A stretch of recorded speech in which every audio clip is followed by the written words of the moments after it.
Salut, ça va bien, j'espère. Moi, je vais bien par la grâce de Dieu. J'espère que vous aussi, vous allez bien.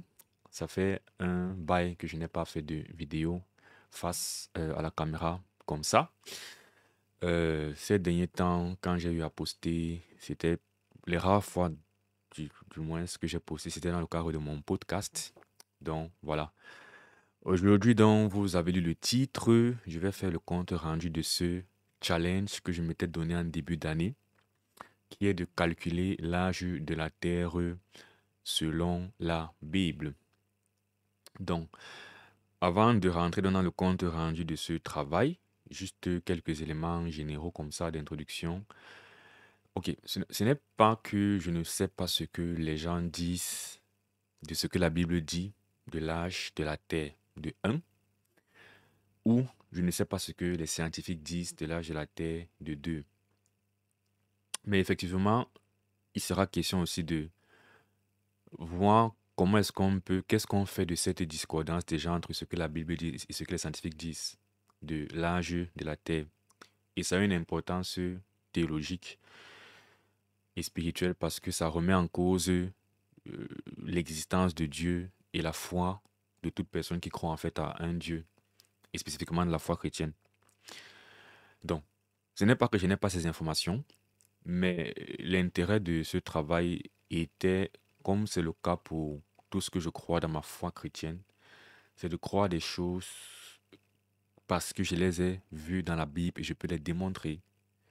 Donc, si on dit que la Bible dit que la Terre a, disons, 10 000 années, et que je sais que c'est ce que la communauté chrétienne dit, quand je tape sur YouTube, sur Internet, sur Google, c'est ce que je lis, c'est ce que mon pasteur me dit, c'est une chose. Mais c'est une autre chose de croire cela parce qu'en lisant ma Bible, en fait, je suis arrivé personnellement à cette conclusion. Et c'est un des intérêts de ce travail et c'est un des intérêts pour moi de faire cette vidéo. C'est toujours cet encouragement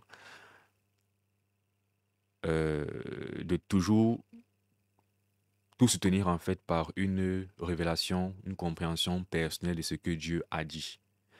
Bien sûr, on commence par écouter ce que les chrétiens disent. Mais voilà, le but c'est d'arriver toujours à une conviction personnelle de ce qu'on croit dans la foi chrétienne.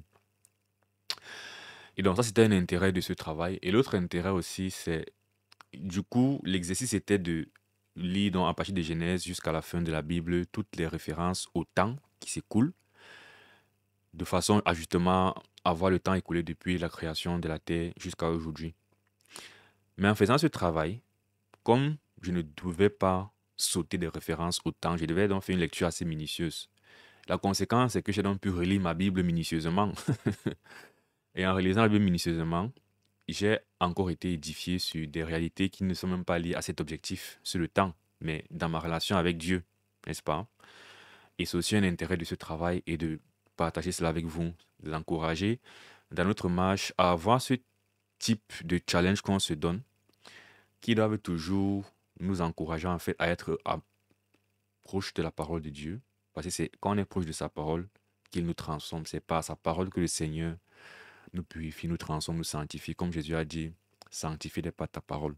Dernière chose à dire, c'est que j'ai quand même fauté dans le défi que je m'étais donné. Parce que justement, l'intérêt n'était pas seulement de calculer l'âge de la Terre en lisant la Bible, mais c'était de relire toute la Bible en un an. J'ai échoué à ce niveau-là. Je n'ai pas pu relire littéralement toute la Bible. Je l'ai lu minutieusement de Genèse à, à Néhémie, ce qui en soi est nécessaire, est suffisant pour remplir l'objectif que je m'étais fixé. Donc, dans ce sens, j'ai rempli l'objectif. Mais je n'ai pas eu le temps de finir littéralement la Bible, n'est-ce pas? Toute cette année, je lisais principalement ça, l'Ancien Testament, dans mes moments personnels de lecture et dans mes moments avec d'autres frères en Christ ou pour des raisons dans les rapports avec les frères en Christ. Je pouvais lire le Nouveau Testament par-ci et par-là ou d'autres références prophétiques. Mais du coup, je peux avoir couvert toute la Bible, le Nouveau Testament et les livres prophétiques, mais pas littéralement et pas entièrement et pas chronologiquement forcément. Donc ça, c'est ce qu'il faudra améliorer dans la suite des temps. Mais après, bon, ce travail, du coup, vous verrez justement en avançant que dans tous les cas, lire toute la Bible reste important parce qu'il y a des connaissances de toute la Bible que j'ai dû utiliser pour faire ce travail. Parce qu'une fois de plus, voilà, j'ai lu toute ma Bible à plusieurs reprises, mais je voulais le refaire cette année. Je n'ai pas pu le faire, mais j'ai quand même pu utiliser mes connaissances de la Bible qui sont dans le Nouveau Testament, voilà, et dans les prophéties que je n'ai pas forcément lues pour compléter ce travail-ci. Et la dernière chose, je suis très long, désolé, mais la dernière chose aussi que je voulais faire ce travail en utilisant uniquement la Bible et pas les sources historiques. Parce qu'une fois de plus, c'est possible de le faire aussi plus facilement avec les sources historiques, ou même, comme je disais, en tapant sur Google, qu'est-ce que la Bible dit, et d'avoir la réponse. Mais voilà. Euh, Sans plus tarder, en ayant déjà tardé, désolé, on va rentrer dans le vif du sujet. En gros, je vais partager l'écran de mon téléphone où en lisant donc au fur et à mesure, au cours de l'année, je prenais des notes. Et ce sera plus simple donc de suivre ces notes. Je vais donc lire l'âge de la Terre. Donc, l'objectif, quand on veut faire dans ce travail, bibliquement, c'est de trouver le temps écoulé entre, je vais essayer de souligner pour que la lecture puisse être suivie. Donc, l'objectif, c'est donc de trouver le temps écoulé entre la création de la terre dans Genèse 1 et la naissance de Jésus dans Matthieu 1. Et à ce temps, il faudra simplement ajouter 2024 ans pour avoir l'âge de la terre en 2024. Parce que nous sommes aujourd'hui en 2024 ans après la naissance de Jésus-Christ. Donc, la seule difficulté qu'on a pour savoir quel âge à la terre, c'est combien de temps se sont écoulés avant que Jésus-Christ ne naisse, depuis que la terre a été créée. Donc, c'est ce qu'on va faire principalement. Et dès qu'on va trouver ce temps écoulé, on va simplement ajouter 2024 ans et on aura l'âge de la Terre depuis sa création. Et à la fin de ce travail, on verra maintenant que faire de la discordance entre... Parce qu'il y aura une discordance clairement entre l'âge de la Terre selon la Bible et selon les scientifiques. Donc, on en parlera aussi. Et les intérêts que ça a, comme il disait, sur le plan spirituel et même dans la prédication de l'évangile et autre chose. Donc, on va donc commencer. Il y aura des parties assez basiques. Ce sera juste de lire les généalogies et d'extraire les durées écoulées. Il y aura des parties un peu plus intéressantes, donc il faudra juste essayer de suivre. Et j'ai essayé à plusieurs reprises de revérifier mes calculs, mais peut-être aussi en lisant, vous pourrez peut-être voir des erreurs de calcul que j'ai fait, parce que j'en ai fait et j'ai eu à recommencer ce travail à plusieurs reprises quand même, recommencer les calculs. Donc voilà. Une erreur peut toujours être restée là. Donc, Genèse 1, 27, on commence là. On dit Dieu créa l'homme à son image. Il le créa à l'image de Dieu. Il créa l'homme et la femme. Dieu vit tout ce qu'il avait fait et voici, cela était très bon. Ainsi, il y eut un soir et il y eut un matin. Ce fut le 6e jour. Donc, on comprend donc que Adam est donc créé le 6e jour depuis que la création du monde a commencé. Si c'est dans le 6e jour, nous sommes donc à l'année de l'âge 0 de la terre. Donc on va commencer là. Adam est créé en l'an 0. Cependant, n'est-ce pas? Ensuite, on nous dit, on va commencer à compter. Dans Genèse 5, verset 3, on dit Adam, âgé de 130 ans, engendra un fils à sa ressemblance, selon son image, il lui donna le nom de Seth. Donc, c'est donc que Adam étant créé à l'âge 0, on dit à l'âge 130 ans, il engendre son fils, dont 130 ans se sont écoulés, et Seth naît en l'an 130 ans. Cependant, Adam n'avait pas 0 ans à sa naissance, n'est-ce pas? Donc, s'il avait par exemple 20 ans, pas sa naissance, mais à sa création. Voilà, Adam n'avait pas 0 ans à sa création. Donc, s'il avait par exemple 20 ans, alors quand il avait 130 ans, la Terre avait 130 ans moins ses 20 ans. Genre, il était créé ayant déjà 20 ans. Donc, si on dit qu'à l'âge de 130 ans, il a fait ceci, en réalité, ce ne sont pas 130 années qui se sont écoulées, mais c'est 130 années moins 20. Il y aura un décalage entre l'âge de Adam et l'âge de la Terre. Mais pour simplifier, j'ai considéré qu'il a été créé à l'âge 0. Et donc, je vais supposer donc que le calcul que j'aurais fait minimisera donc l'âge de la Terre à la fin. Voilà. Donc aussi, en avançant, voilà, il y a beaucoup d'approximations, bien sûr, qui seront faites en avançant. Donc, l'âge qu'on va trouver de la Terre sera un âge approximatif, mais de l'ordre des siècles. Donc, si je trouve que l'âge a 10 000 ans, ce sera 10 000 ans, plus ou moins quelques siècles. Et ça fait exactement 10 000 ans. Voilà. Donc, si on continue dans ce travail, Seth dont est né à l'an 130 ans. Ensuite, on continue Genèse 5, verset 6. Seth, âgé de 105 ans, engendra Enoch, dont Enoch naît en l'an 130 plus 105, l'âge à laquelle, ou bien l'âge auquel, l'âge à laquelle, un âge, l'âge auquel, bref.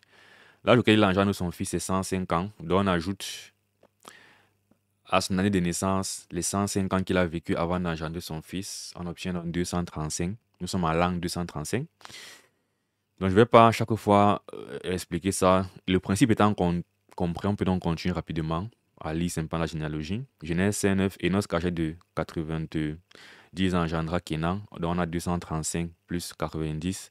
Kenan est en l'an 325. On continue. Mahalaël ainsi naît en l'an 225 plus 70 en l'an 395. Ensuite, Mahalaël, âgé de 65 engendra Jéred. Jéred naît en l'an 395 plus 65 à l'an 460. Ainsi de suite. Enoch naît en l'an 622.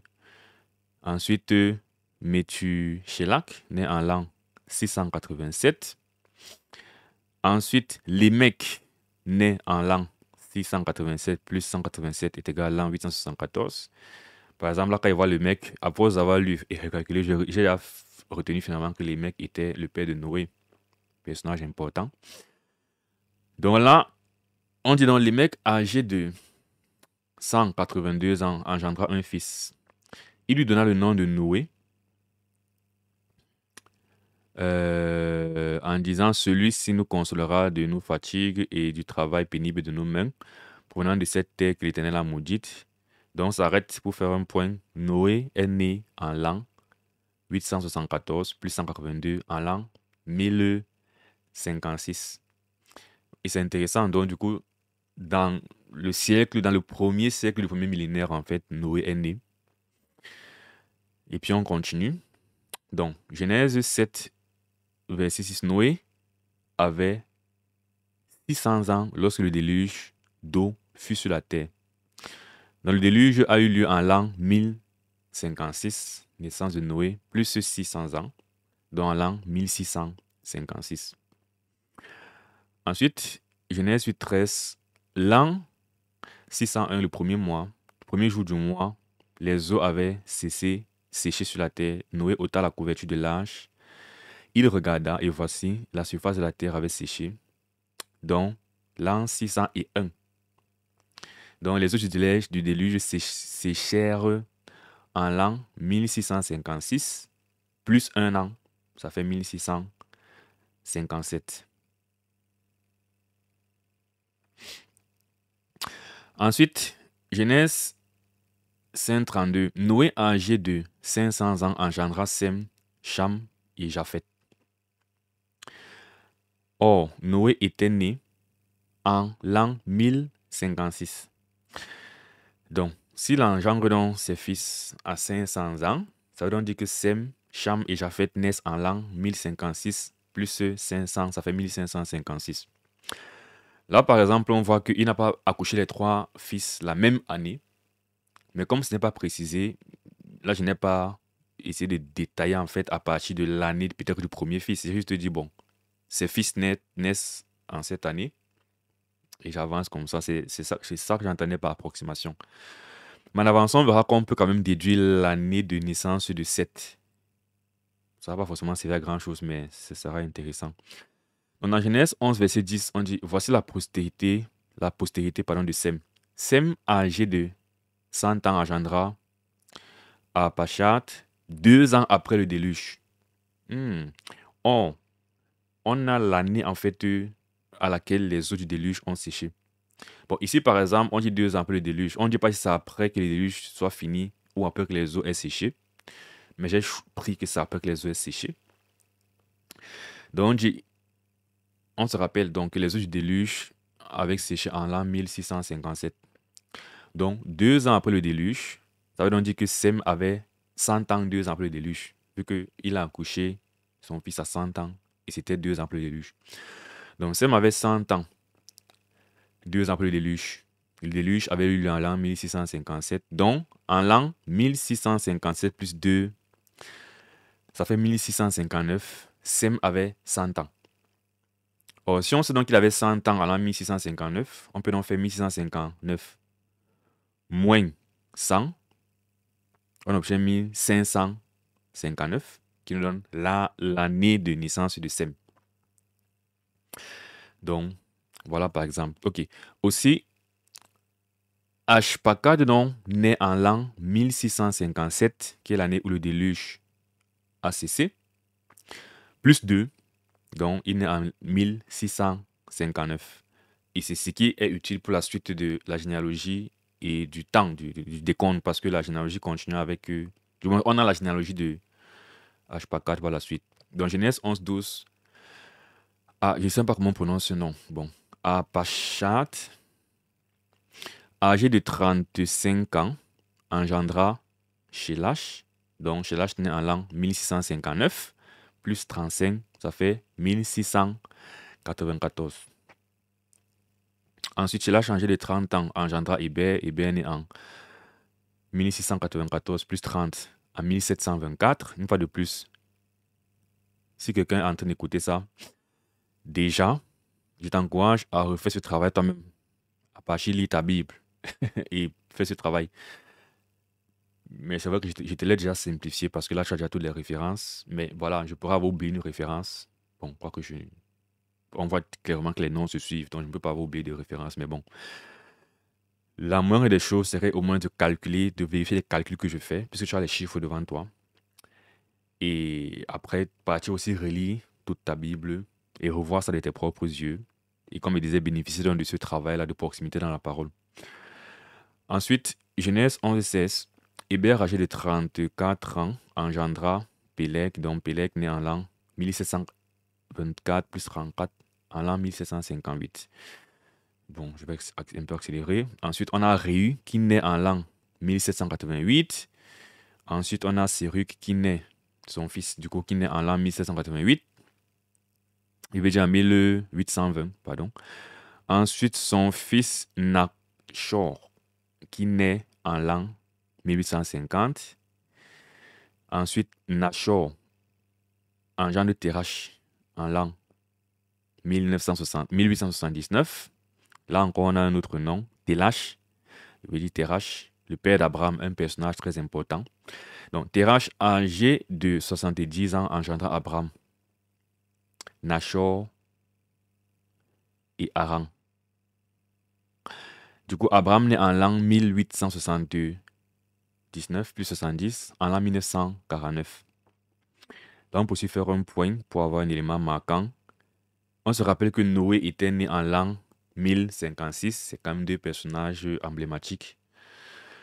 Donc, c'est intéressant de voir qu'il y a eu 1949 moins 1000. Donc, 1949, du coup, c'est l'année de naissance d'Abraham, moins 1900, même 1056, qui est l'année de naissance de Noé. On voit donc qu'il s'est écoulé 893 années entre la naissance de Noé et la naissance d'Abraham, donc pratiquement un millénaire. Et c'est des choses qui sont intéressantes parce que, voilà, tu peux lire ces trucs en l'espace de jours, parce que tout ça, c'est dans la Genèse, et ne pas réaliser en fait le temps finalement qui s'écoule comme ça entre ces différents personnages. Et parenthèse, c'est pourquoi parfois, quand aujourd'hui on estime que c'est justifié de trop changer notre culture et nos mœurs parce que trop de temps s'est écoulé entre une époque et une autre, c'est un peu ridicule parce que entre Jésus-Christ et nous, par exemple, il n'y a que 2000 années finalement, n'est-ce pas? Entre sa naissance et aujourd'hui.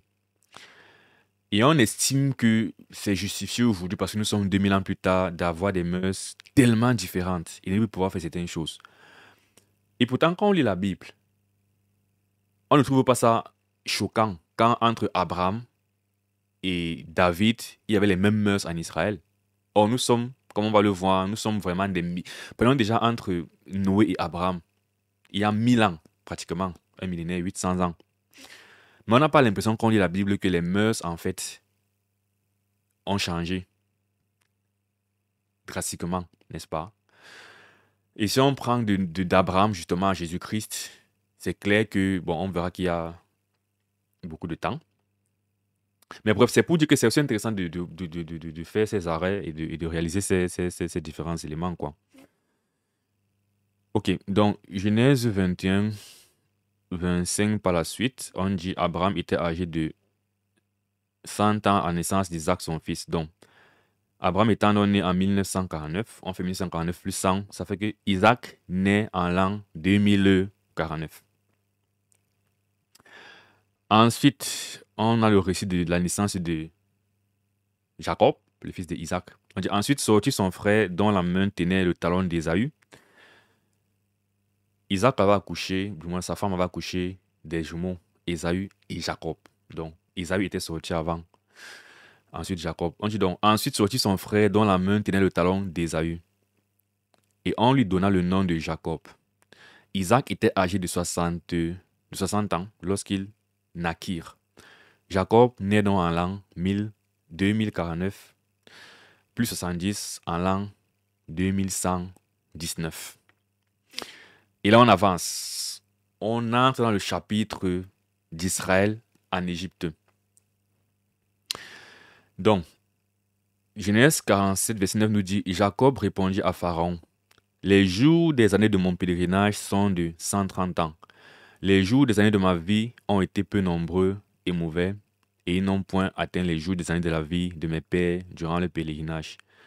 Ce qui se passe ici, c'est dans l'histoire, on sait donc que Jacob est venu au monde, il a eu ses 12 enfants, il a été renommé Israël, et ils se sont retrouvés en Égypte. D'abord Joseph, ensuite ses fils qui sont venus prendre Jacob, ils sont tous arrivés en Égypte. Et donc le soir ou bien le jour où Jacob arrive en Égypte, Joseph le présente à Pharaon et tout. Et donc il cause avec Pharaon et puis Pharaon lui dit, tu as quel âge? Et donc Jacob lui répond, il dit donc qu'il a 130 ans. Donc on comprend donc que il descend avec sa famille en Égypte à l'âge de 130 ans, soit 2019, qui est son année de naissance, plus 130 ans. Ça veut donc dire que Jacob descend avec Israël en Égypte en l'an 2249. Ensuite, Exode 12, 40 nous dit, le séjour des enfants d'Israël en Égypte fut de 430 ans. Et au bout de 430 ans, le jour même, toutes les armées de l'Éternel sortirent du pays d'Égypte. On comprend donc que la maison entière d'Israël arrive en Égypte en l'an 2249, comme on vient de voir, avec l'arrivée de Jacob, ici en haut. Donc, ils arrivent donc en 2249 et ils en ressortent 430 ans après, soit 2249 plus 430, ça fait en l'an 2679 que tout Israël est sorti d'Égypte. Chapitre suivant, Israël dans le désert.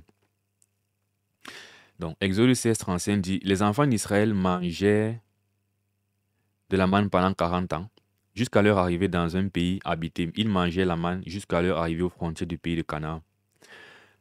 Josué 5.12 nous dit ensuite, la manne cessa le lendemain de la Pâque, quand ils mangeaient du blé du pays.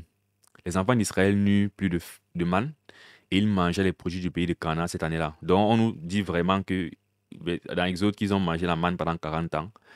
Et on voit effectivement, jusqu'à leur arrivée aux frontières de Canaan. Et dans Josué, on voit effectivement, quand ils sont entrés à Canaan, ils ont commencé à manger les produits de Canaan, et ils ont arrêté de prendre la manne.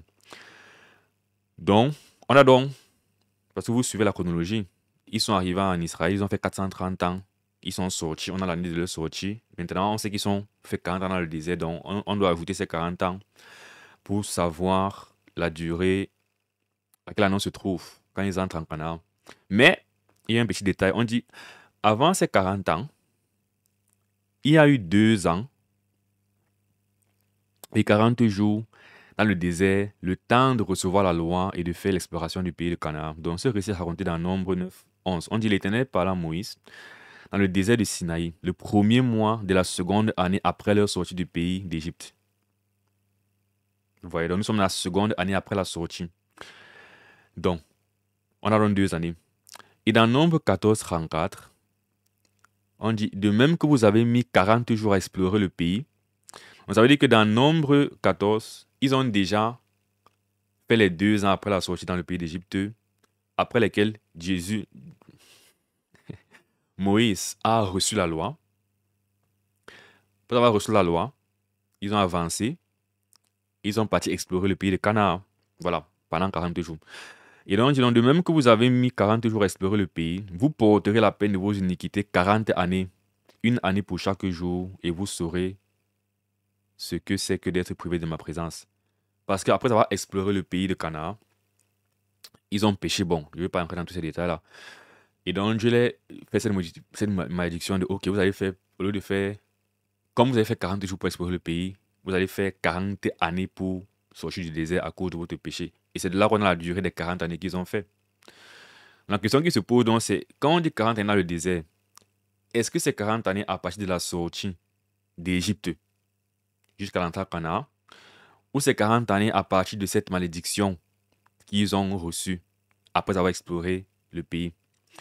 Et on peut en avoir 2 évolutions. Donc, ainsi, arrivé du peuple d'Israël aux frontières de Canaan et l'arrêt de la manne en l'an 2679, d'abord plus 2 ans, parce qu'ils sortent d'Égypte en 2679, ensuite plus les 2 ans pour recevoir la loi et explorer le pays, plus les 40 ans de malédiction, ça voudrait dire qu'ils entrent donc, ils arrivent aux frontières de Canaan en 2721. Sauf si l'Éternel, en disant qu'ils vont faire 40 ans, avait déjà compté donc les 2 années écoulées, auquel cas le calcul, on va juste retirer 2 années et on aura plutôt 2719 ans, l'année à laquelle ils arrivent aux frontières de Canaan. Ensuite, on avance, on entre dans le chapitre de l'époque des juges. Ici, je ne vais pas m'arrêter parce que c'est vraiment long. Mais à chaque fois que je lisais, en fait, une fois de plus, j'essayais d'extraire en fait la durée des différents juges, le temps écoulé entre 2 juges, les successions. Et comme ça, on va avoir la durée de l'époque des juges finalement. Donc, il y a eu 8 ans où ils ont été asservis. On voit ça dans Juge 8, 3, verset 8.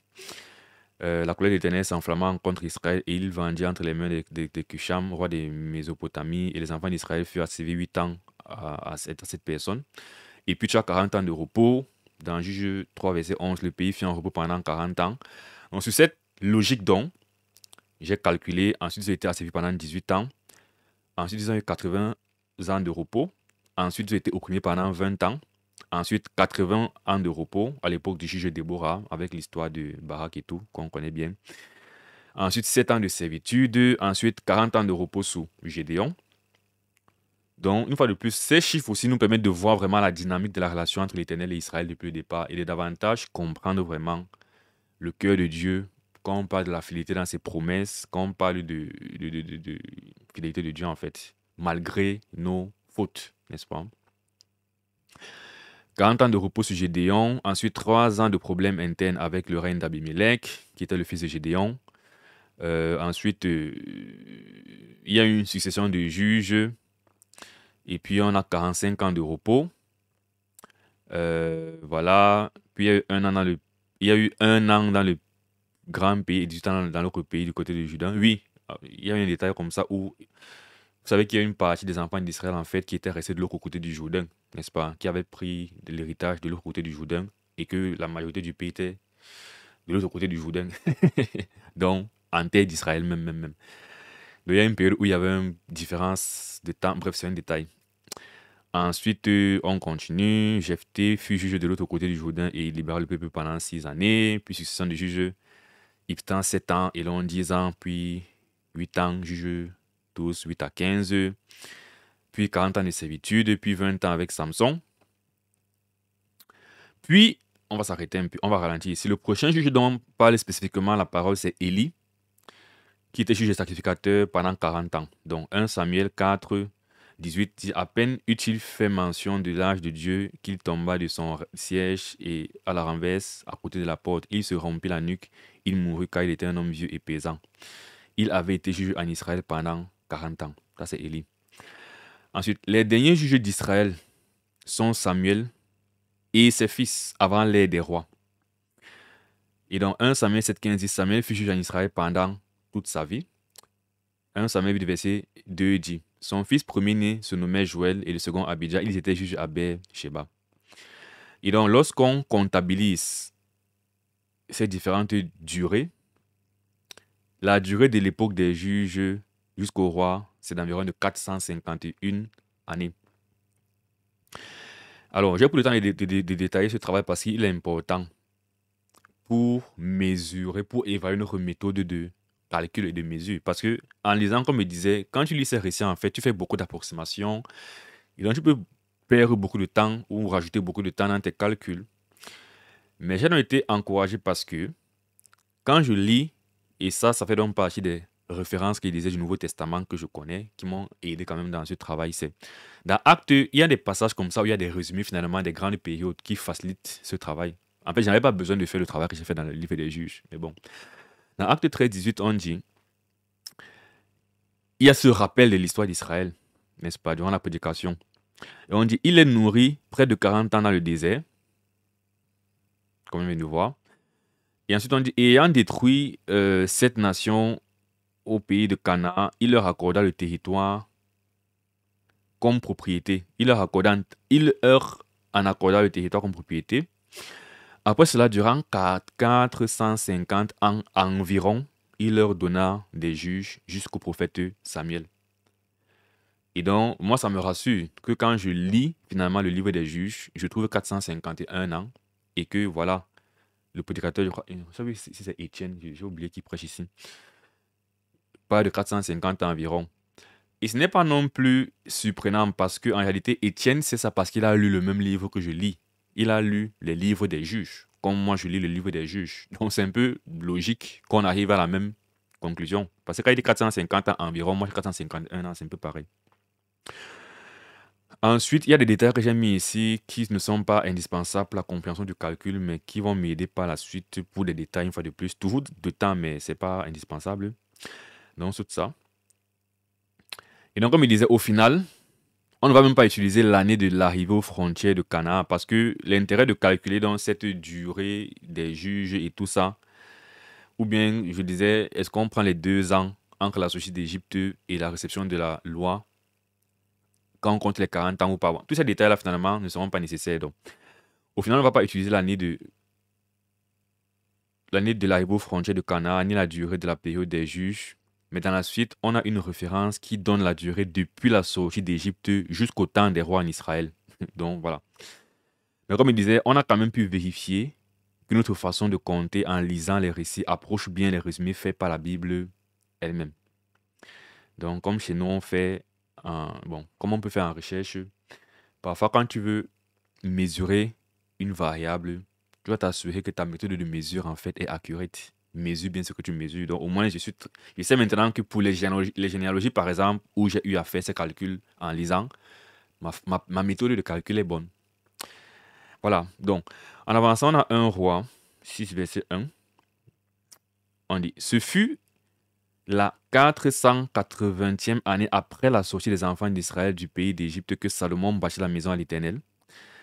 La 4e année de son règne sur Israël au mois de Ziv, qui est le second mois. La 4e année, au mois de Ziv, les fondements de la maison de l'Éternel furent posés. Donc, on se rappelle donc que c'est en l'an 2679 que Israël était sorti d'Égypte. Et là, on nous donne le temps entre la sortie d'Égypte jusqu'au fondement. Vous voyez comment on balaie toute une période comme ça en un verset. Jusqu'au fondement du temple. Donc, les fondements du temple sont donc posés par Salomon en l'an 2679 plus 480, c'est-à-dire en l'an 3159. Ensuite, on dit, et la 11e année, au mois de Bulle, qui est le 8e mois, la maison fut achevée dans toutes ses parties.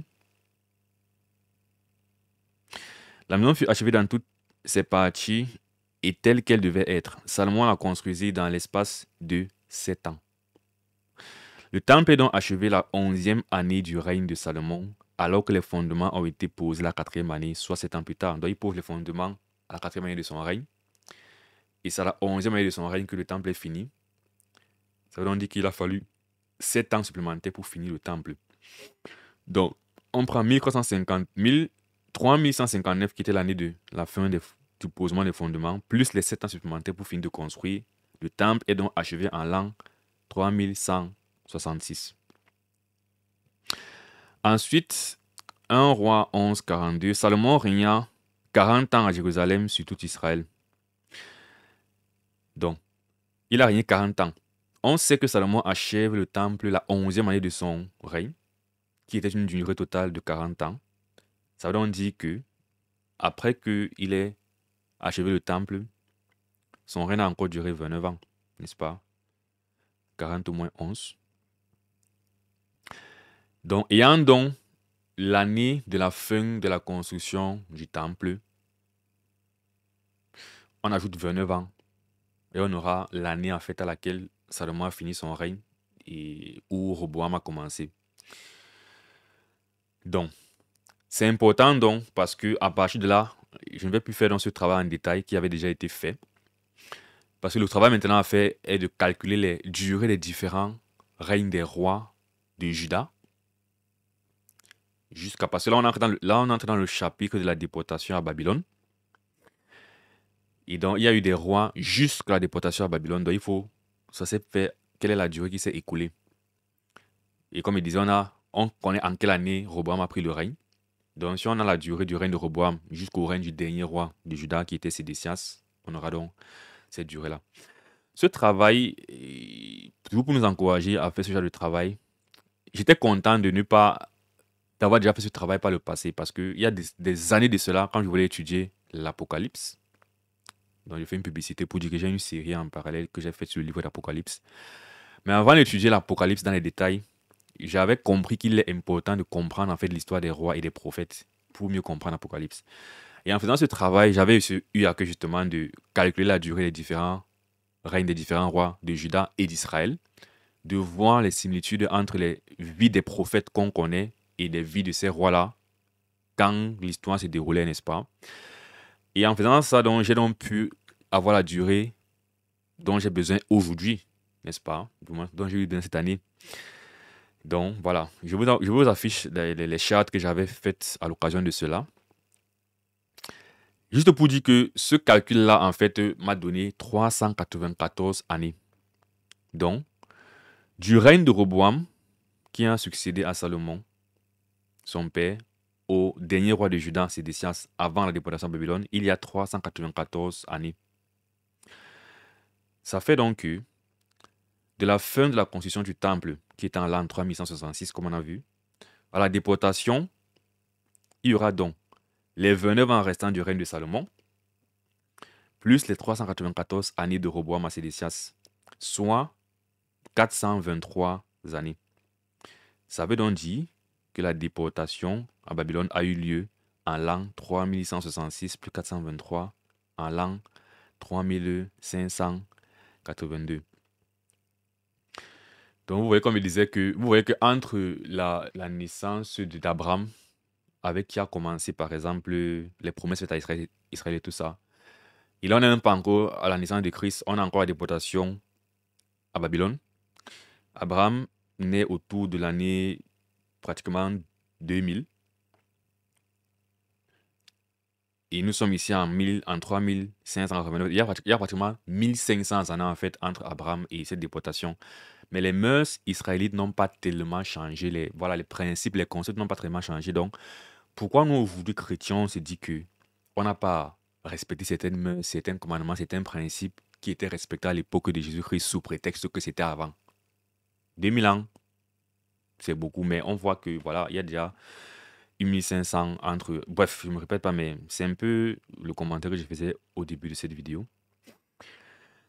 Soit, nous sommes au niveau de la déportation à Babylone qui a eu lieu en l'an 3589.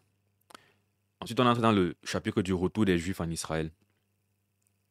Et je ne vous dis même pas à quel point relier aussi, faire ce travail aussi te permet de mieux comprendre historiquement ce qui s'est passé avec Israël. Voilà. Ensuite, donc, Jérémie 25, 11, il y a une prophétie qui dit, tout ce pays, là, c'est avant que Israël ne soit, du moins Juda. Et pourquoi est-ce qu'il fallait prendre en compte la durée des rois de Juda et non des rois d'Israël?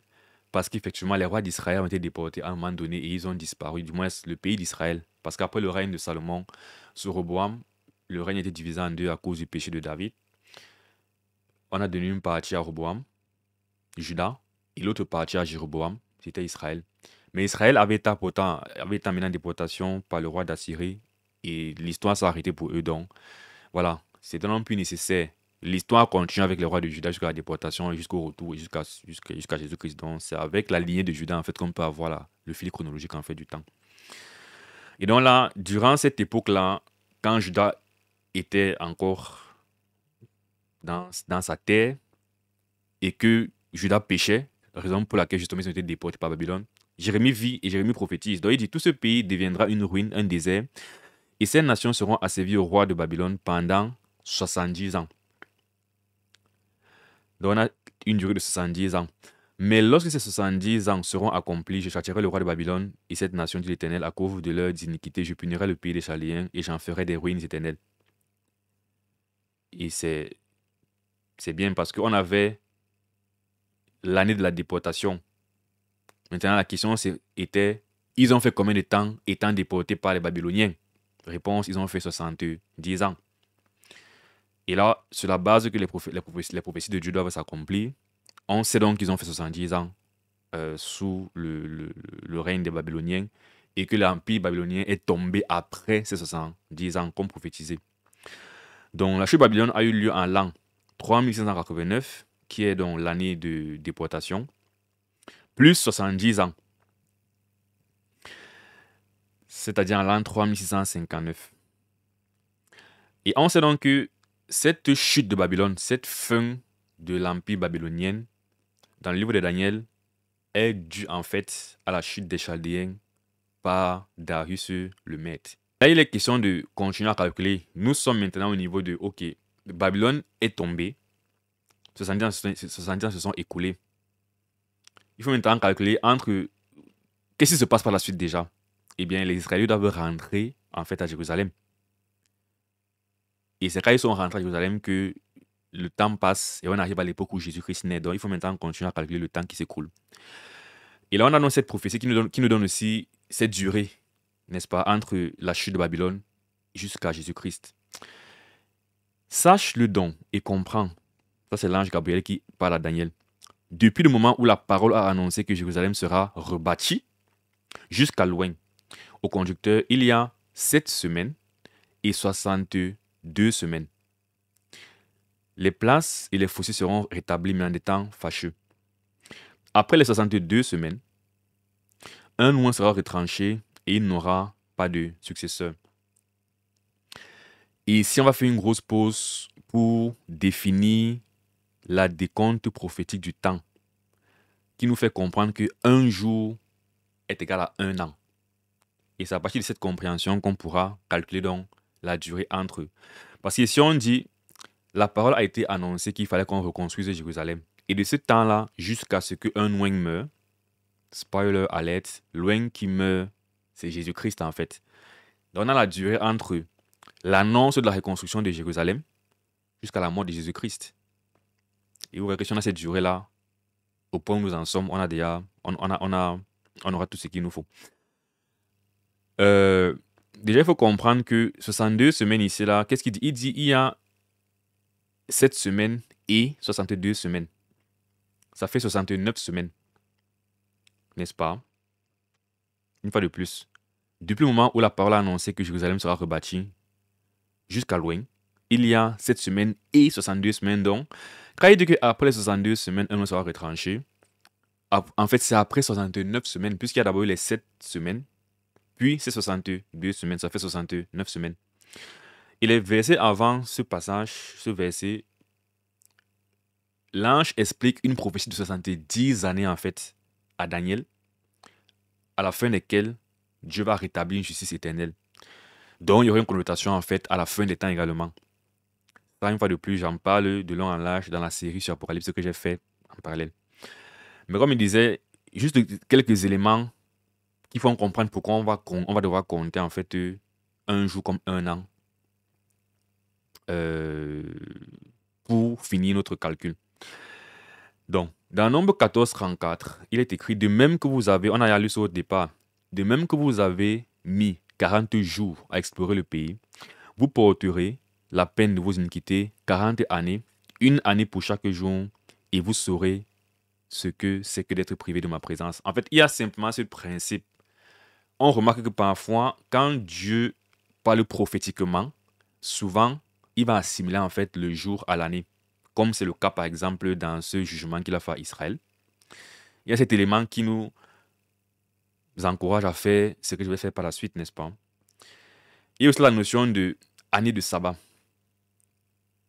Bon, ici je dis dans Lévitique 25, verset 8, il est écrit, tu compteras 7 sabbats d'année, pardon, 7 fois 7 années, et les jours de ces 7 sabbats d'année feront 49 ans. Pour ne pas entrer dans les détails ici, là, en fait, l'Éternel établit le jubilé, la fête de la libération, mais il parle en fait de compter 7 sabbats d'année. C'est quoi un sabbat d'année? C'est que je fais première année, deuxième année, troisième année, quatrième année, cinquième, sixième année, et la septième année, je me repose, puisque le sabbat, c'est le septième jour, n'est-ce pas? Donc, vous voyez comment ici, on change jour par année. Et il avait dit aux Israélites, effectivement, que vous aurez des sabbats d'année, n'est-ce pas? Entre autres, par exemple, pour que les terres se reposent. Vous allez cultiver pendant 7 ans. Vous allez cultiver pendant 6 ans. Et la septième année, vous laissez les terres se reposer. Et ensuite, il dit maintenant que vous allez faire comme ça, là, 7 fois. Donc, ça va faire 7 fois 7. Et ça va faire 49. Il dit les jours de ces sabbats d'année seront de 49 ans. Vous voyez comment il intercale jour et année, n'est-ce pas? Parce que finalement, ça fait comme si une année devient un jour. Je fais le premier jour, deuxième jour, jusqu'au sixième jour, je travaille. Le septième jour, je me repose. C'est le sabbat, n'est-ce pas? Remplace ça par des jours. Pas des années, pardon, ça fait 7 années. Pareillement, si dans une année, c'est 7 jours, si dans une semaine, c'est 7 jours, ça veut dire qu'une semaine, c'est 7 ans en quelque sorte. Vous voyez un peu? C'est pourquoi quand tu fais ça, 7 fois 7, ça fait 49 jours ou 49 années. Et puis, donc la 50e année, ce sera donc l'année de jubilé et tout ça. Mais c'est une autre occurrence, en fait, où on voit comment le Seigneur prophétiquement utilise en fait les jours comme des années et les années comme des jours. Et un troisième élément à considérer, dans Daniel 9, donc, on dit la notion de moitié de la semaine dans le passage qu'on a entendu dans Daniel 9, où l'ange est en train d'expliquer en fait la prophétie des 70 semaines à Daniel. Il y a une notion de milieu de la semaine qui équivaut à 3 ans et demi. Or, si on comprend non ça, parce que Daniel 7, verset 25, on dit il prononcera des paroles contre le Très-Haut. Je n'en pas les détails. Ici, on parle de l'Antéchrist. Il prononcera des paroles contre le Très-Haut. Il opprimera les saints du Très-Haut. Il espérera changer les temps et la loi. Et les saints seront livrés entre ses mains pendant un temps, des temps et la moitié d'un temps. Retenons ici là qu'il y a une notion d'un homme puissant, on sait que c'est l'Antéchrist, qui va opprimer les saints pendant une durée qui est appelée un temps, des temps et la moitié d'un temps.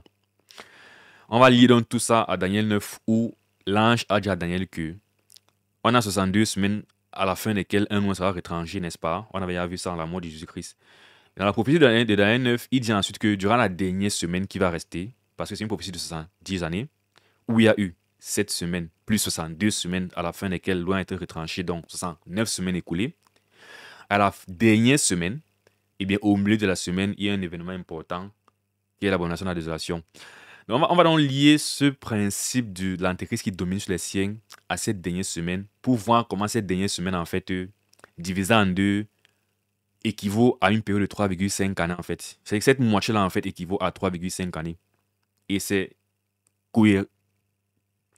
Ça va avec ce que je suis en train d'expliquer, c'est qu'un an, une semaine, finalement, c'est 7 jours qui signifient 7 années, puisque la moitié de 7 ans, c'est 3,5 ans. Et donc, quand on lit par exemple, un temps étant la moitié d'un temps représente 3,5 années. Comprenant quoi? Ou bien impliquant quoi? Qu'un temps, c'est un an. Des temps, c'est un an au pluriel, c'est 2 ans. Et la moitié d'un temps, c'est la moitié d'un an, c'est 0,5 ans. Donc, un temps étant la moitié d'un temps, c'est 1 an, 2 ans et 0,5 ans. Ça fait 3 ans et demi. Donc, on le démontre donc comment? Dans Daniel, on a eu la période pendant laquelle l'Antéchrist va opprimer les saints. Dans Apocalypse, on dit ceci, 12, verset 14. Les 2 ailes du grand aigle furent données à la femme. afin qu'elle s'envolât au désert vers son lieu, où elle est nourrie un temps, des temps, et la moitié d'un temps, loin de la face du serpent. Donnant encore le décompte, l'expression un temps, des temps, la moitié d'un temps. Donc si on veut comprendre à combien de temps équivaut ce qui était dit dans Daniel, comprenant à combien de temps équivaut ce qui se passe pour cette femme en question. Or, dans Apocalypse 12, 6, on dit « La femme s'enfuit dans le désert où elle avait un lieu préparé par Dieu afin qu'elle y fût nourrie pendant 1260 jours. » Donc, on a deux événements similaires, mais la durée, en fait, est racontée différemment. Dans Apocalypse 12, verset 14, c'est pendant un temps, des temps et la moitié d'un temps qu'elle est nourrie. Et dans Apocalypse 16, verset 12, verset 6, c'est pendant 1260 jours qu'elle est nourrie. Et donc, si on fait donc 1260 jours divisé par 30, 30 jours c'est un mois, on obtient donc 42 mois. Et 42 mois, c'est 3,5 ans. Donc, si on remonte à Daniel 7, 25 ans, on parle de celui qui va dominer sur les saints pendant un temps, des temps et la moitié d'un temps. Bien, c'est pendant 42 mois qu'il va dominer sur les saints. C'est pendant 3,5 ans qu'il va dominer sur les saints. Donc, c'est la théorie du fait que le décompte des années, en fait, doit se faire un jour, c'est un an, est bonne. Bon, après, il faut maintenant lier aux 70 aux 70 semaines données. On continue. On dit la bête de Daniel, la bête de Daniel 7, verset 25, c'est l'antéchrist qui vaincra les saints. Ce phénomène de victoire de l'antéchrist sur les saints est aussi raconté dans Apocalypse 13, verset 5. On dit il lui fut donné une bouche qui proférait des paroles arrogantes. Comme on a vu la bête dans Daniel 7, qui prononçait des paroles contre le Très-Haut et qui prononcera des paroles contre le Très-Haut et qui opprimera les saints du Très-Haut. Ça, c'était la bête dans Daniel 7, verset 25. Et dans Apocalypse 13, verset 5, ok. Il lui fut donné une bouche à la bête qui est l'antéchrist, qui proférait des paroles arrogantes. Ça, c'est les blasphèmes contre le Très-Haut. Voilà, et des blasphèmes. Et il lui fut donné le pouvoir d'agir pendant 42 mois. 42 mois, comme on a vu, 42 mois qui étaient 1262 jours, qui étaient 3,5 années, qui étaient un temps, des temps et la moitié d'un temps. Et c'est le même phénomène. C'est une période en fait où la bête est en train d'être arrogant envers Dieu, qui est la période dans Daniel où la bête est en train d'être arrogant envers le Très-Haut et de tuer les saints. Et si on continue dans Apocalypse 13 et 7, on dit il lui fut donné de faire la guerre aux saints et de les vaincre. Et il lui fut donné autorité sur toute tribu, tout peuple, toute langue, toute nation. Donc, on sait donc que c'est la bête de Daniel qu'on est en train de voir ici dans l'Apocalypse et que la durée dont on parle, c'est une durée de domination de 3,5 années, ou bien de 42 mois. Donc, rapport avec les 70 semaines et le décompte prophétique du temps, c'est le milieu de la dernière semaine, qui est l'abomination de la désolation. Donc, Daniel 7, 25 dit, il prononcera des paroles, on parle de la bête, de ce dirigeant puissant qui va donc s'élever à la fin des temps. Il prononcera des paroles contre le Très-Haut. Il opprimera les saints du Très-Haut. Il espérera changer les temps et la loi. Ça, c'est ce qui nous intéresse. Il espérera changer les temps et la loi. Alors, dans Daniel 9, verset 27, qui est la fin de la prophétie des 70 semaines, on dit il fera une solide alliance avec plusieurs pour une semaine. C'est notre dernière semaine en question. On dit et durant la moitié de la semaine, il fera cesser le sacrifice et l'offrande. Le dévastateur commettra des choses les plus abominables jusqu'à ce que la ruine et ce qui a été résolu fondent sur le dévastateur. N'est-ce pas? Ce dévastateur-là qui est l'antéchrist et tout ça. Et donc, si c'est à la moitié de la semaine qu'il fait cela, c'est que c'est à 3,5 jours qu'il va le faire.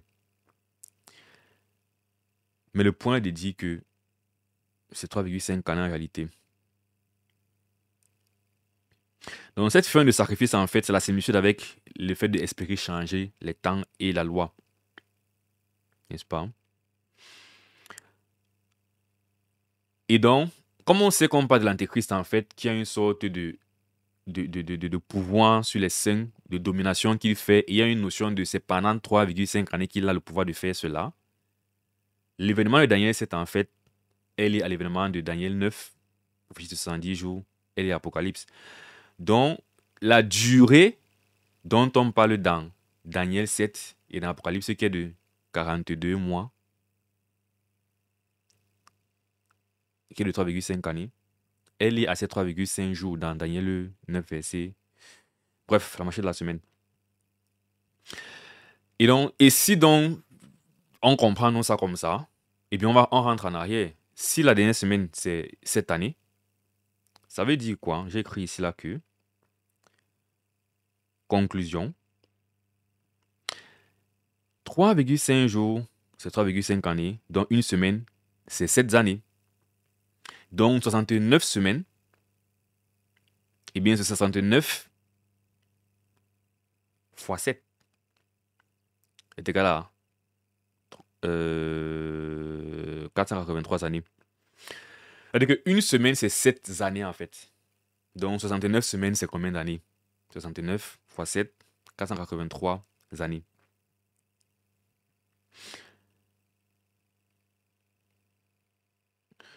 Et donc, pourquoi 69 et pas 70?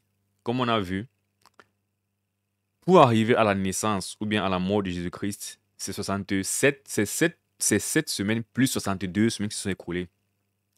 Donc, ce n'est pas les 70 semaines qui se sont écoulées avant que l'Ouing ne soit retranché, mais c'est 69 semaines qui se sont écoulées. C'est pourquoi ici, je ne fais pas 70 fois 7, mais 69 fois 7. Et aussi, la raison aussi maintenant, doctrinale ou bien spirituelle, c'est que la dernière semaine, justement, concerne la fin des temps, d'où le rapport avec l'Apocalypse, la bête et toutes ces choses-là.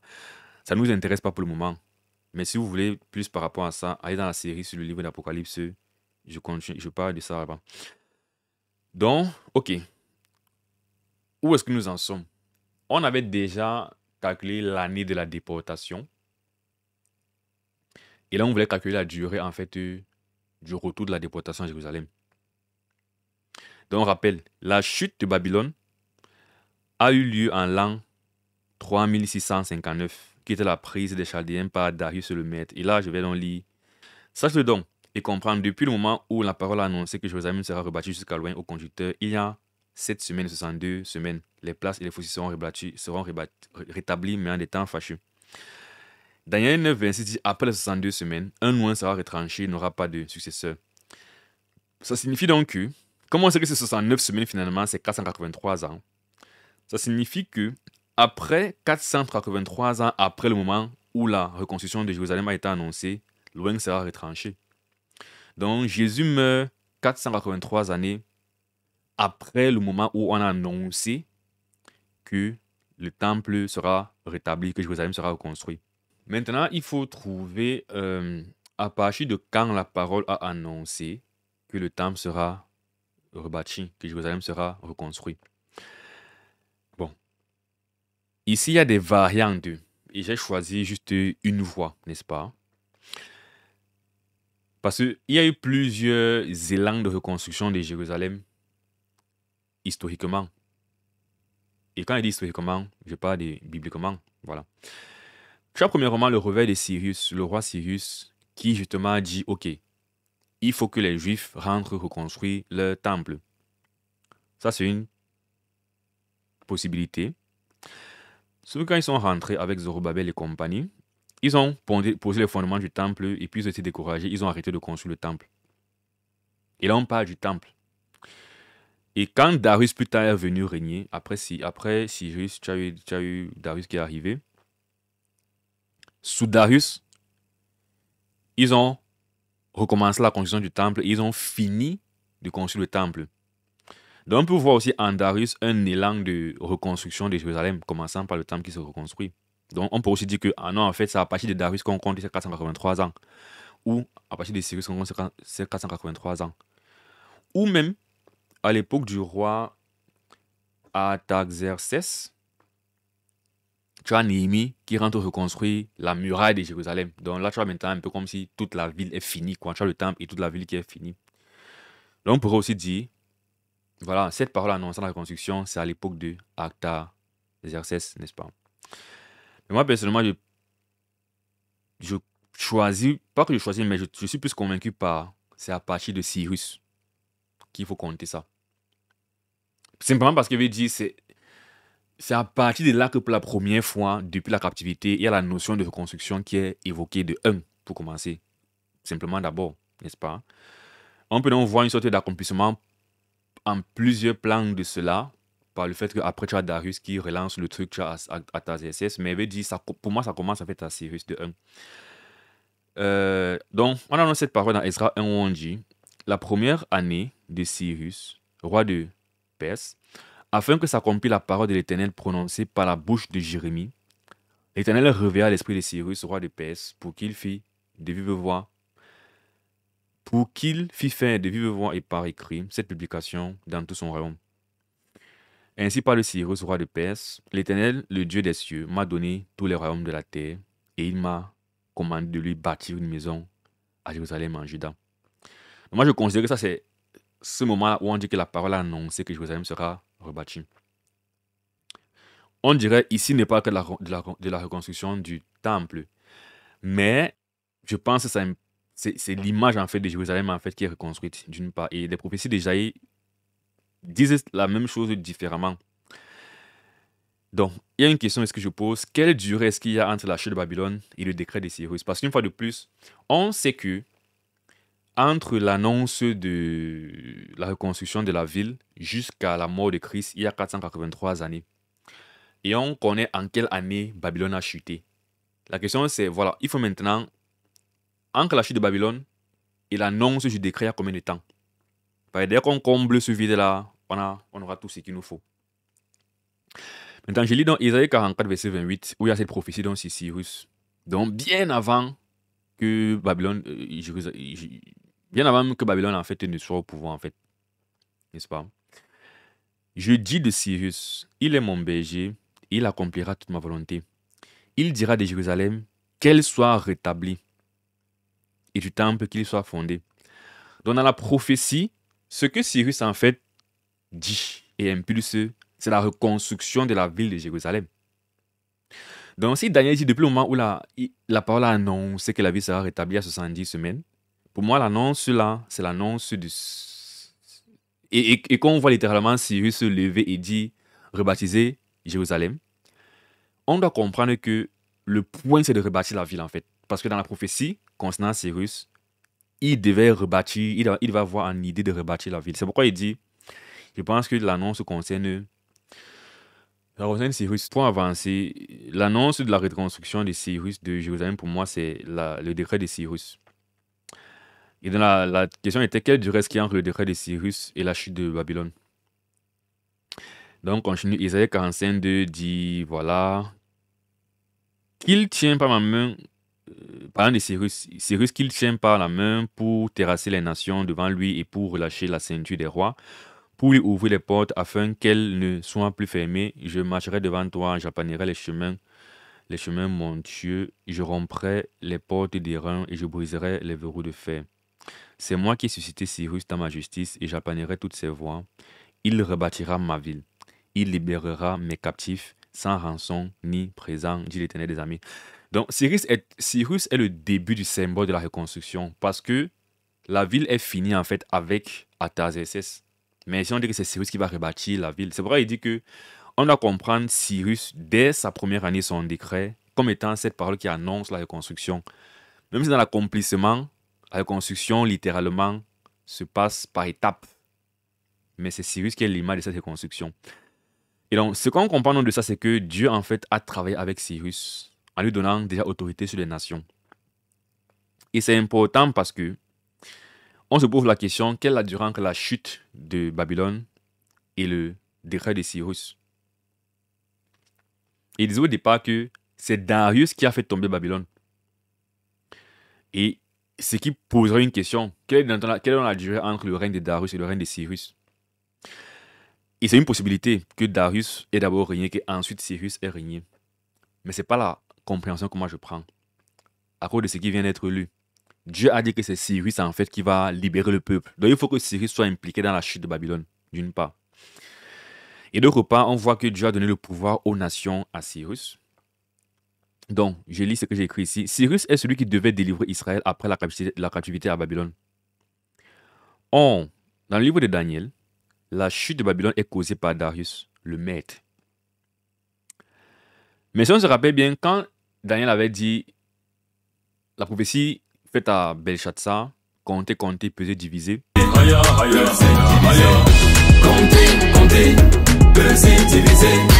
parlait des Perses et des Mèdes qui devaient venir après Babylone. Donc on voit déjà qu'il y a un rapport entre les Perses et les Mèdes parlant de la chute de Babylone. Moi, ma compréhension, c'est donc que, voilà, par exemple, quand on lit cela dans Daniel 5:30, quand Daniel finit de parler à Belshazzar, il dit, cette nuit même, on dit, il est écrit, cette nuit même, Belshazzar, roi des Chaldéens, fut tué, et Darius le Mède s'empara du royaume, étant âgé de 62 ans. Moi, ma conclusion, c'est plutôt que Dieu, en fait, a utilisé Cyrus d'abord pour devenir grand sur la terre. Et étant grand sur la terre, il a conquis même les Mèdes. Parce que Cyrus est perse, Darius est Mède. Mais après, on parle du roi des Perses, n'est-ce pas? Donc, il est possible que Darius ne soit pas en fait un roi indépendant, mais que Darius soit comme une sorte de... Parce que Darius le Mède soit comme un gouverneur, une province sur laquelle règne Cyrus. Qui a, un peu comme quand on parle du roi, c'est Nebuchadnezzar ou c'est Nebuchadnezzar qui est un peu le chef de tête de l'armée de Nebuchadnezzar. C'est lui qui part finalement conquérir Juda et détruire, brûler la ville. Donc, il est possible que en fait Darius le Mède soit en train d'être ce bras de Cyrus pour dire en fait que c'est Cyrus qui fait chuter Babylone, à mon sens. Et que c'est la première année de son règne, comme c'est écrit. Ce qui voudrait dire qu'il n'y a pas en fait de délai entre la chute de Babylone et le décret. Mais en fait, c'est la première année de Cyrus que, en même temps, Babylone est tombée et qu'en même temps, le décret a été fait. Voilà, donc j'ai écrit conclusion. Darius le Mède travaillait pour Cyrus, à qui Dieu avait donné domination sur les nations, dont les Mèdes du coup. Donc, pas de temps écoulé entre la chute de Babylone et le décret de Cyrus. La première année de son règne, il fait tomber Babylone et publie le décret pour la reconstruction du temple de Jérusalem. Et à ce moment, donc, on a fait beaucoup de pauses en termes de temps, mais il fallait comprendre ces principes, ces éléments pour compléter notre chronologie. Donc, rappel, la chute de Babylone a lieu en l'an 3589 plus 70. 3589 était l'année en fait de la déportation à Babylone. 70 ans, c'était la durée de la captivité. On se retrouve donc en 3600 captivité sous Babylone, je vais dire. On s'est retrouvé à 3659, l'an 3659 qui était l'année de prise du peuple des Chaldéens par Darius le Mède. Et qui est aussi l'année en fait de décret finalement de Cyrus pour la reconstruction du temple. Et on sait donc qu'entre ces décrets et la mort de Jésus-Christ, il y a 483 ans. Donc, il y a 483 ans depuis le moment où la reconstruction de Jérusalem a été annoncée jusqu'à ce que l'ON soit retranché. Jusqu'à la mort de Jésus-Christ. Mais on n'a pas encore fini parce que nous, on veut savoir jusqu'à la naissance de Jésus-Christ. C'est ce qui nous intéresse. Or, si Jésus est mort à 33 ans, et ça, c'est un travail que je dois faire minutieusement. J'avais commencé à faire ce travail-ci. Pourquoi on dit qu'il est mort à 33 ans généralement? Par exemple, vous voyez. J'avais commencé à faire ce travail, mais je n'ai pas encore fini de faire ce travail. Mais une fois de plus, de même que quand je faisais le travail sur l'âge de la Terre, j'avais déjà une idée de l'âge de la Terre en lisant les passages. Vous voyez. De même, j'ai un peu une idée de l'âge auquel Jésus est mort. Parce que dans Luc, on dit qu'il a commencé le ministère à 30 ans. Et je crois qu'il a fait un truc comme 2 ou 3 Pâques. Quand tu lis les récits en fait des Pâques qu'il a fait, il a fait entre 2 et 3 Pâques donc.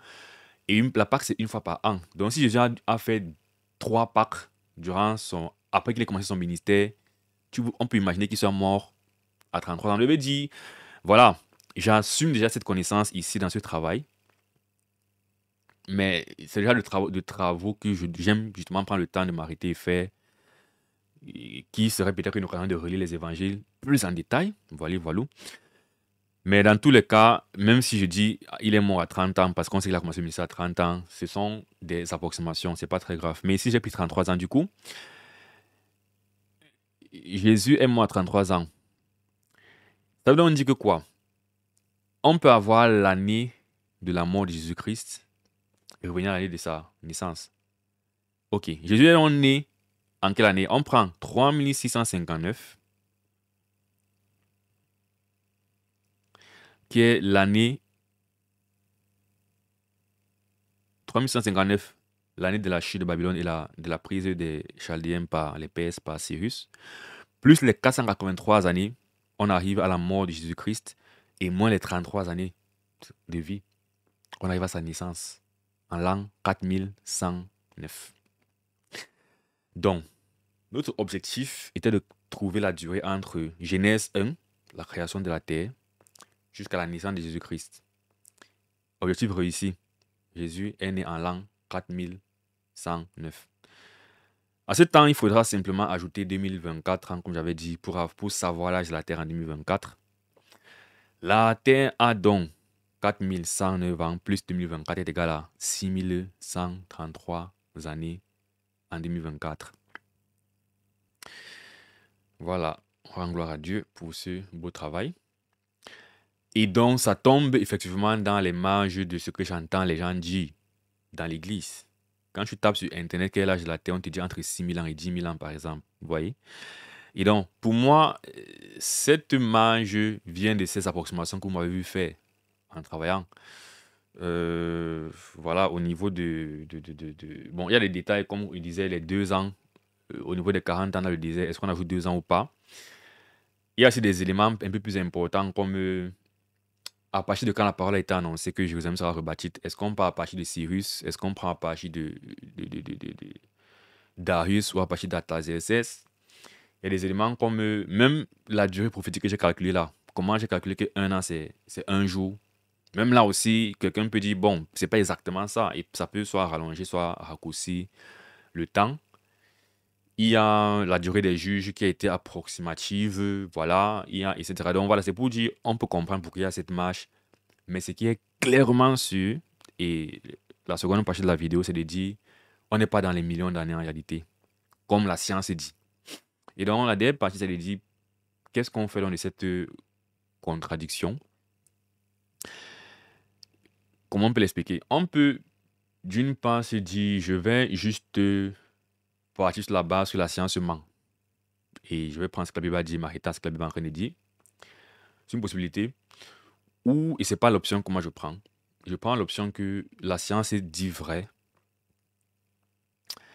Et à ce moment, il se pose une question de foi. Ça veut donc dire que la Bible ment. Est-ce que je crois à un faux mensonge? Est-ce que je n'existe pas? Est-ce que tout ce que la Bible dit est vrai? Est-ce que tout c'est tout? Et il faut donc pouvoir expliquer, réconcilier les deux. Et les possibilités à ce moment-là, celle à laquelle moi je crois finalement, c'est la notion d'âge apparent de la Terre. Et cette réalité se voit directement avec, vous vous rappelez au début aussi, avec Adam, on a eu un petit dilemme. Il dit, si Adam a été créé en l'an 0 de la Terre, déjà la première semaine de l'existence de la Terre, il n'avait pas pour autant 0 ans à sa création. Il devait être un adulte. Et bien de la même façon, à l'âge 0, potentiellement la Terre n'avait pas biologiquement, parce que vous voyez, là je parle d'âge temporel et d'âge biologique. Temporellement, au 6e jour quand Adam est créé, temporellement Adam a 0 année d'existence, ou bien il a 1 jour d'existence au 7e jour par exemple. Premier sabbat, Adam a 1 an, a un jour de vie. Mais biologiquement, Adam n'a pas 1 jour de vie. Adam a plus qu'1 jour de vie à sa création. Bien, c'est la même compréhension pour moi avec l'âge de la Terre, c'est que temporellement, la Terre a 0 année à la première semaine de création. Mais biologiquement, elle n'a pas 0 année, elle est plus vieille. Parce que pour que la roche ait une certaine dureté, il faut que les ions, les atomes soient disposés d'une certaine façon, avec une certaine interaction. Et Dieu donc crée à partir de rien cette réalité, de même qu'il a créé à partir de rien un être humain adulte.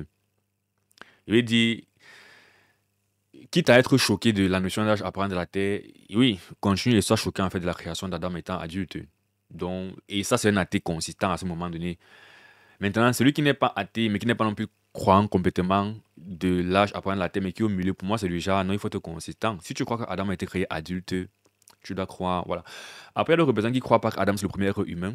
Ça, c'est encore une autre complication là-bas. Du coup, Adam a dû grandir. Ou même que Dieu n'a pas créé l'homme adulte, mais bon, ça, c'est...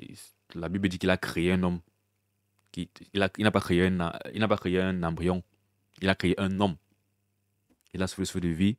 Et après quelques jours, l'homme était en train de parler. Donc, c'est impossible de dire qu'Adam a été créé Et ça efface aussi la notion d'évolution. On se retrouve en fait avec une terre déjà faite et mature, avec un homme déjà fait et mature, etc., etc. Pareil à la femme. Ce n'est pas une femme qui a grandi, c'est une femme directement. Dès qu'Adam se réveille, il voit une femme, il ne voit pas un embryon qui grandit. Voilà.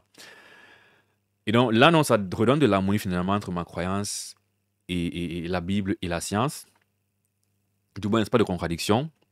Je dis que je crois que ce que la science dit est vrai parce que je n'ai pas de raison de croire que c'est faux, puisque je me crois quand la science dit que pour que l'avion vole, il faut que cette formule mathématique soit respectée au point où l'avion finit par voler par la même science. Je ne discute pas. Je veux dire, c'est vrai quoi. Je veux dire, c'est la même science en fait qui a compris la gravité, a réussi à faire violer l'avion, a compris les lois physiques dans lesquelles on est en train de vivre, l'exploite au point où c'est vrai, c'est reproductible, c'est compréhensible, dit que en mesurant l'âge de la Terre scientifiquement, elle a des millions d'années. Je n'ai pas de raison apparente de croire que c'est faux. Ça peut être faux, mais a priori, j'ai pas de raison de croire que c'est faux. Donc, le problème est au niveau de comprendre donc, ce qui se passe dans la Bible. Et moi, c'est ma compréhension. Du coup, quand tu prêches dans l'évangile, c'est important d'avoir fait ce travail parce que tu fais ce travail, tu es harmonieux dans la Bible à laquelle tu crois, dans ta foi personnellement. Et donc, rencontrer quelqu'un qui remet cela en question quand tu prêches l'évangile ne te déstabilise pas en fait.